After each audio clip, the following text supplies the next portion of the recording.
Bem-vindos ao Crônicas Ocultas, o vosso portal para os momentos mais transformadores que moldam o nosso futuro. Hoje, trazemos-vos uma história que pode redefinir a medicina moderna. A descoberta russa no desenvolvimento de uma vacina contra o cancro, uma inovação médica que já está a entrar em ensaios clínicos em humanos. Isto não é apenas sobre ciência. É sobre geopolítica, monopólios farmacêuticos, a guerra da humanidade contra o cancro e a mudança na face dos cuidados de saúde globais. O cancro assombra a raça humana há muito tempo.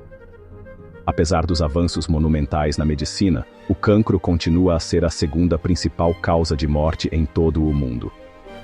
Milhões são diagnosticados todos os anos, e embora existam tratamentos, quimioterapia, radioterapia, imunoterapia, nenhum oferece sucesso garantido e universal. Estatísticas anuais. Mais de 10 milhões de pessoas morrem de cancro todos os anos.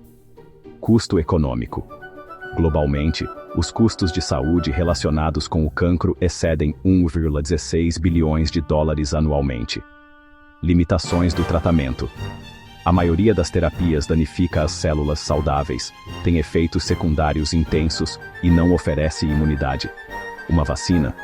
Esse é o santo graal. Um sonho que os investigadores perseguem há décadas, e agora, a Rússia afirma tê-lo tornado realidade. A 1 de agosto de 2025, o presidente Vladimir Putin fez um anúncio surpreendente. A Rússia desenvolveu uma vacina contra o cancro, e os ensaios clínicos em humanos já estão em curso.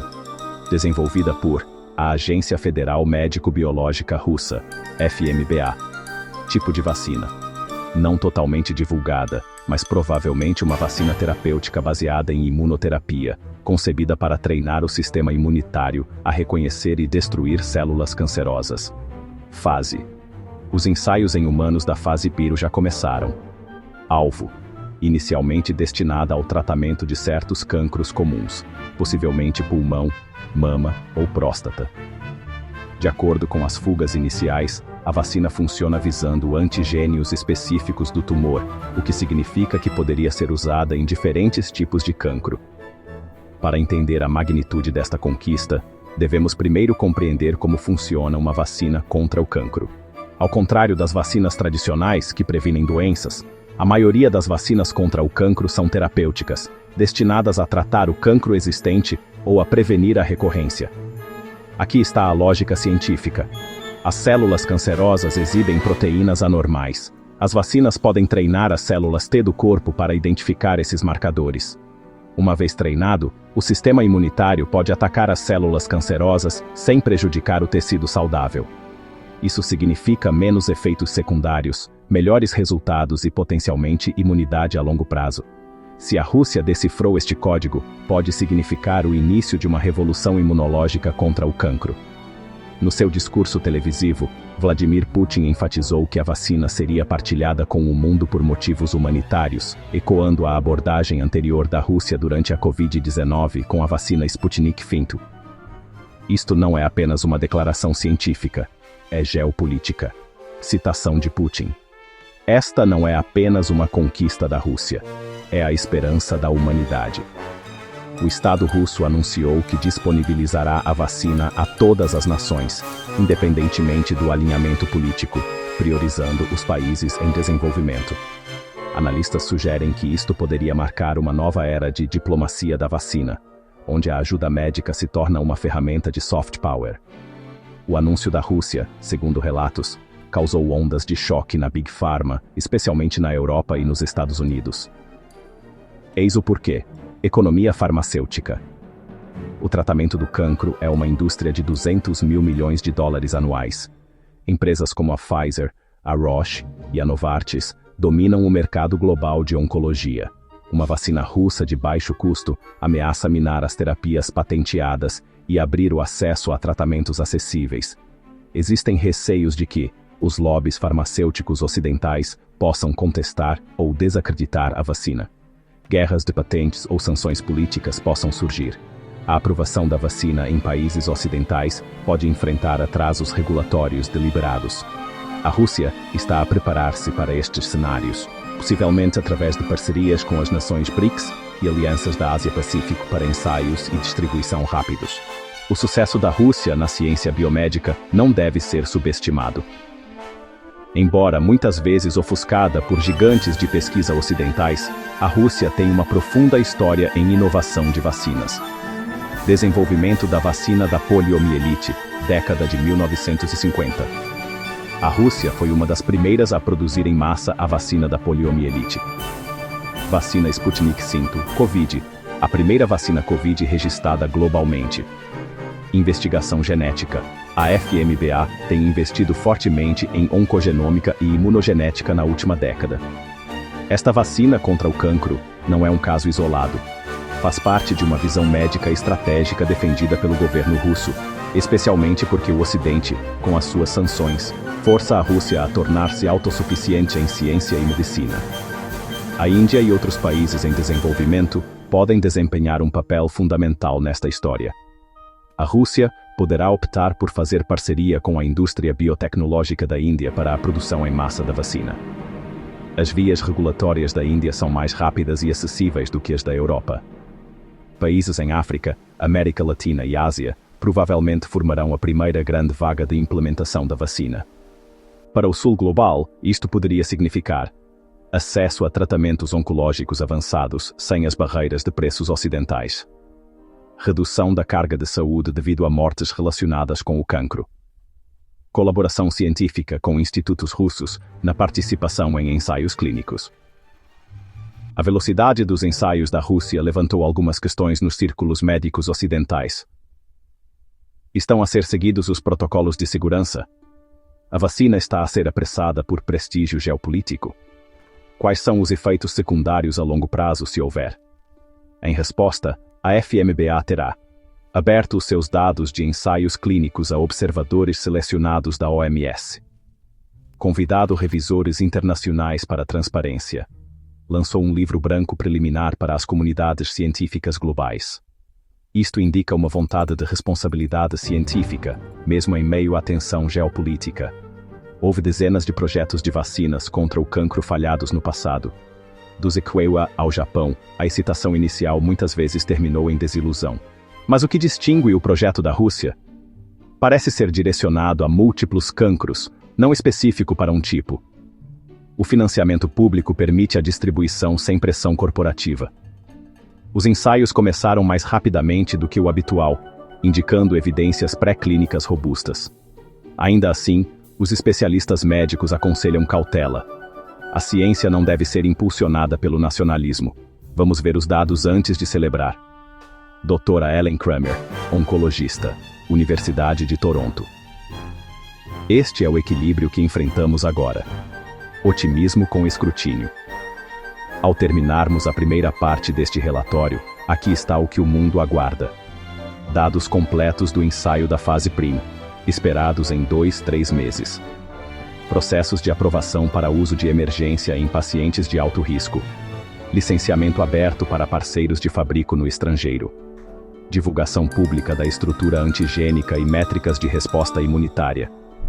O sonho de um mundo sem cancro pode ainda estar distante, mas hoje parece mais perto do que nunca. Quando a Rússia anunciou que tinha iniciado ensaios em humanos para uma vacina contra o cancro, o abalo imediato não foi apenas científico, foi geopolítico. O equilíbrio global do poder farmacêutico, das alianças médicas e da confiança pública nos sistemas de saúde ocidentais começou a abanar. Vamos analisar as consequências multifacetadas que já se estão a espalhar pelo mundo. As principais ações farmacêuticas nos Estimaewa e na Europa, especialmente as empresas fortemente investidas em medicamentos oncológicos, experimentaram uma queda na confiança dos investidores. Empresas como a Roche, a Pfizer e a Merck, que juntas representam mais de 60% do mercado global de tratamento do cancro, começaram a enfrentar questões difíceis. Como competiriam com uma vacina de baixo custo distribuída publicamente? Conseguiriam igualar a oferta da Rússia de partilhar a vacina por motivos humanitários? Em resposta, os grupos de lobby começaram a lançar campanhas de sussurros questionando a legitimidade dos ensaios de vacinas da Rússia. Alguns até começaram a preparar estratégias legais para atrasar a entrada da vacina nos mercados ocidentais. Mas a realidade é dura, Se esta vacina for validada, irá perturbar a economia de tratamento do cancro de mais de 200 mil milhões de dólares, permanentemente. Um dos resultados mais imediatos tem sido o fortalecimento das alianças médicas globais fora do Ocidente. A Rússia está agora em conversações avançadas com a Índia para a produção em massa através do Serum Institute e da Bharat Biotech, a China para a validação conjunta da investigação e inclusão nas estratégias de saúde dos BRICS, a África do Sul e o Brasil para a expansão dos ensaios clínicos, para observar a diversidade racial e genética, o Irão e Cuba para rotas de distribuição alternativas, especialmente onde se aplicam as sanções dos STB-EUA. Estas ações sugerem uma nova ordem mundial de saúde, onde o acesso à medicina já não é ditado apenas pela FDA ou pela EMA, mas por um consenso global multipolar e descentralizado. A FMBA da Rússia divulgou dados preliminares dos seus ensaios da fase prima, afirmando: nenhum evento adverso grave nos participantes iniciais do ensaio. Resposta mensurável de células T contra antigênios tumorais conhecidos. Resultados promissores em pacientes com cancro em estágio inicial e residual. Mas as revistas ocidentais exigem mais. Revisão cega por pares de especialistas independentes em oncologia. Acompanhamento longitudinal ao longo de 6 a 12 meses. Metodologias clínicas de código aberto para confirmar a reprodutibilidade. Algumas perguntas que estão a ser feitas globalmente. Funciona em todos os tipos de cancro ou apenas em tipos específicos? É mais preventiva ou terapêutica? Serão necessárias doses de reforço? Qual é a durabilidade da vacina em termos de memória imunitária? A Rússia prometeu publicar os dados completos na The Lancet, NEJM, ou numa revista aberta bilíngue russo-inglês. Com um marco médico tão importante, as agências internacionais estão agora a intervir. A Organização Mundial de Saúde, OMS, enviou observadores a Moscovo para verificar as práticas clínicas e a ética dos ensaios. As Nações Unidas estão em discussões para incluir a vacina na sua iniciativa de acesso global aos cuidados de cancro, sob o ODS 3, Saúde para Todos. O sistema COVAX da OMS para o cancro está em proposta, onde os países reúnem recursos para distribuir vacinas às nações mais pobres. Mas o Sanofi, Sinovac e a UE estão a pressionar a OMS para uma devida diligência, preocupados com a pressão política que comprometa a avaliação científica. Isto criou um impasse diplomático. A Rússia quer validação rápida e implementação global. O Ocidente quer verificação lenta e testes em camadas. O mundo observa, dividido, enquanto vidas estão em jogo. Se há um grupo que mais se beneficia, são as populações carenciadas e marginalizadas em todo o mundo. África subsaariana, altas taxas de mortalidade por cancro, devido à falta de infraestruturas de radioterapia e quimioterapia. Sul da Ásia. Milhões sofrem de cancros orais, da mama e do colo do útero, muitos não diagnosticados até ser tarde demais. América Latina rural. Cuidados de saúde inadequados levam à detecção tardia do cancro e maus resultados. Para estas comunidades, a vacina da Rússia não é apenas ciência, é salvação. Se tiver um preço acessível ao público, mesmo que sejam 10 a 20 dólares por dose, poderá salvar milhões de vidas na próxima década. Poderia mudar a equidade global na saúde, capacitando países fora do complexo médico-industrial. A ascensão da diplomacia das vacinas também levanta questões éticas. Uma vacina que salva vidas deve ser usada como ferramenta de soft power. A saúde global pode alguma vez ser separada da ambição nacionalista? As acusações ocidentais de propaganda russa são justas, ou simplesmente protecionistas? A Rússia convidou abertamente o Ocidente para colaborar, mas muitos veem isto como um desafio em vez de um ramo de oliveira. A questão mais profunda. A humanidade está pronta para abraçar um futuro médico liderado por nações fora do Ocidente?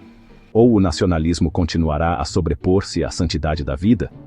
Para evitar os erros da distribuição da vacina Covid-19, onde o assambarcamento, a proteção de patentes e os gargalos na cadeia de abastecimento perturbaram o acesso, a Rússia está a adotar uma estratégia de produção paralela. Hubs regionais na Índia, Vietnã, Egito e Argentina. Acordos de transferência de tecnologia com as nações BRICS e ASEAN. Utilização de versões neutras da cadeia de frio, ou seja, vacinas que não exigem armazenamento a 70 dB no RUS, ao contrário de algumas vacinas de mRNA. Isto permitiria que a vacina contra o cancro chegasse a regiões remotas e tropicais, sem infraestruturas avançadas. Segundo o Ministério da Saúde da Rússia, 50 milhões de doses poderiam ser fabricadas em 12 meses, se as parcerias permanecerem ininterruptas. Médicos de países em desenvolvimento que analisaram os dados iniciais começaram a partilhar respostas esperançosas. Se isto funcionar, mesmo que a 50% do que é prometido, vai mudar a forma como tratamos o cancro para sempre. Finalmente, algo que poderia ser acessível, eficaz e prático para o nosso povo. Mesmo os médicos ocidentais, embora cautelosos, estão intrigados. Não se trata de política. Se funcionar, temos de adotá-lo. Ponto final. O que está a ficar claro? A comunidade científica pode colmatar divisões políticas mais rapidamente do que os governos. Enquanto a vacina ainda está em ensaios, a conscientização e o envolvimento do público são essenciais. Eis o que os cidadãos de todo o mundo devem exigir: transparência na partilha de dados, pressão sobre a OMS para uma avaliação imparcial, responsabilidade dos seus próprios governos. Irão bloqueá-la, adotá-la ou colaborar? Grupos de defesa da saúde pública na Nigéria, Indonésia e Bangladesh já lançaram campanhas online exigindo que os seus governos apoiem os dados dos ensaios russos e se preparem para implementar a vacina, caso seja validada. Esta vacina não surge num vácuo, faz parte de uma tendência de descentralização global mais ampla na saúde, ciência e tecnologia. Vamos ligar os pontos. A China lidera em CRISPR e edição genética. A Índia desenvolve kits de diagnóstico econômicos. África investe na produção local de vacinas. A Rússia agora entrega o primeiro ensaio de vacina multicanal do mundo. O mundo da medicina já não é apenas ocidental. O poder mudou. E esta vacina é a prova mais visível dessa mudança. Durante a crise da Covid-19, nações ricas acumularam vacinas. Os detentores de patentes recusaram-se a partilhar. Milhões em países pobres esperaram e morreram. A Rússia afirma estar a reverter esse comportamento. Ao oferecer acesso aberto, licenciamento de baixo custo e estratégias que priorizam a saúde pública, posicionam-se como o anti-Big Pharma. Irá durar? Isso depende de pressão pública, honestidade científica e da bússola moral global da liderança. Devemos aprender com a história e não repetir os crimes da inacessibilidade. Vamos avançar no tempo. Imaginem um futuro onde os recém-nascidos são vacinados contra cancros de alto risco. Pessoas com predisposições genéticas recebem vacinas preventivas contra o cancro na idade adulta jovem. O cancro se torna tão controlável quanto a gripe, ou ainda mais raro. Vacinas de reforço anuais para antigênios tumorais conhecidos mantêm as populações seguras. Isto já não é ficção científica. Esta pode ser a nossa próxima década, se a humanidade se unir em torno da ciência e não do lucro. Caros telespectadores do Arquivo Infinito, estamos numa encruzilhada. Um caminho leva à medicina de código aberto, à solidariedade global na saúde e a um mundo livre de cancro. O outro caminho continua com monopólios farmacêuticos, acesso à saúde bloqueado geograficamente e milhões a morrer desnecessariamente. A vacina russa contra o cancro é mais do que uma injeção. É um teste aos nossos valores. Vamos passar? Isso não depende de presidentes ou CEOs. Depende de nós. Estiveram a ver o Arquivo Infinito, onde desvendamos não só o que está a acontecer no mundo, mas por que é que isso importa. Se esta vacina for real e a ciência se mantiver, poderemos estar a assistir ao início do fim do cancro como o conhecemos. Mas só se nos elevarmos acima do lucro, da política e do preconceito. Fiquem atentos, mantenham a curiosidade, mantenham-se humanos. Subscrevam o Arquivo Infinito, onde cada descoberta conta uma história mais profunda.